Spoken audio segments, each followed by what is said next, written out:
গতকাল রাতে ইন্দ্রনগর কালী মন্দির সংলগ্ন আশিস শর্মার বাড়িতে ভয়াবহ অগ্নিকাণ্ড।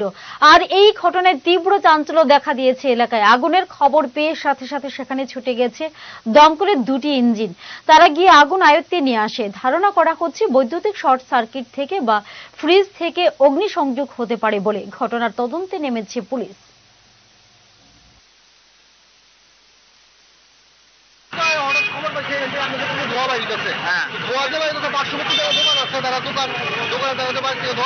আমরাও আইলাম আইসের এখন ফায়ার সার্ভিসের লোক আছে দরজা ভাঙা করে দেখলাম তারা ঘর থেকে ধোয়া বাড়ি গেছে ফ্রিজে অথবা কারেন্টের থেকে শর্ট সার্কিট থেকে আগুন লাগছে বৃষ্টি করতে পারে। বাড়ির মালিকের নাম কি?